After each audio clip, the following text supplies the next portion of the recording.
Since we went off air last Thursday, the flood scene across Australia has become diabolical. Heavy rain right down the east coast has caused flooding in Queensland, Victoria and New South Wales, with towns in northern and central west New South Wales and northern Victoria the worst affected. Tragic news today that the body of a woman has been located in the central west of New South Wales after a car was swept off a causeway last night. This was at Gulgong, Kooyal Creek. It's about 30 kilometres north of Mudgee.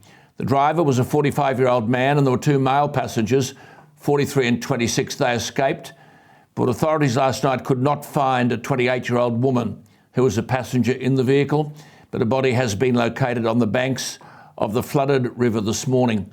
In New South Wales, there are evacuation warnings in place for low-lying areas of Dubbo, Mudgee, Gunnedah, Narrandera and Moree.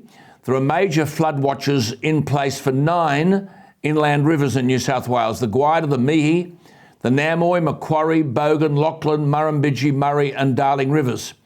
People in South Lismore have been told to prepare to evacuate. Yet again, reports that they face falls of up to 150 millimetres in 24 hours.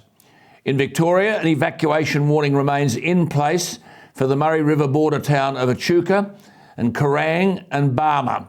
Now, I'll come to that in just a moment. But for some of these people, it's become too late to leave. Have a look at some of these pictures of Moree.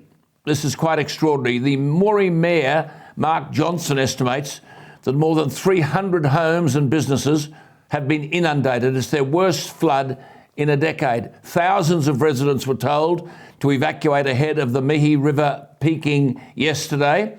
The biggest problem in Moree is restocking the town. They can't get food and provisions in. The flood has split the town in two. The supermarkets are on the northern side and they're still isolated. The flood problem has now reached South Australia, where heavy rain across South Australia's mid-north and in the Riverland has caused localised flooding, closing roads and prompting dozens of calls for help. A watch and act warning remains in place for Stockport, which is about 75 kilometres north of Adelaide, where rising waters in the Light and Gilbert rivers pose a threat to local homes. The State Emergency Service there says people in that area should prepare for flooding, and if they plan to leave, they should leave now. But the Lismore, if I can put it this way, the Lismore of these floods is the beautiful border town of Echuca. I mentioned last week that this is a beautiful and historic town on the banks of the Murray River and the Campaspe River. It's one of the most beautiful places I've ever visited. In the 1870s, Echuca was Australia's largest inland port. You can see some of the pictures there. Well, now, after days of stifling heat, the torrential rains have hit Echuca. Residents are hoping that the Murray River has reached its peak, but the floods have already surpassed the previous flood record set in 1893. Have a look at these pictures. The rain was so heavy in Echuca last night, it woke people up. My reports tell me that the daily destruction all along the Murray River has been massive, and there are government stuff-ups at the centre of all of it.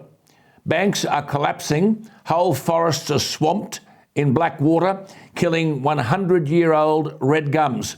Crayfish and turtles are suffocating, and no one is prepared to tell the truth or accept responsibility.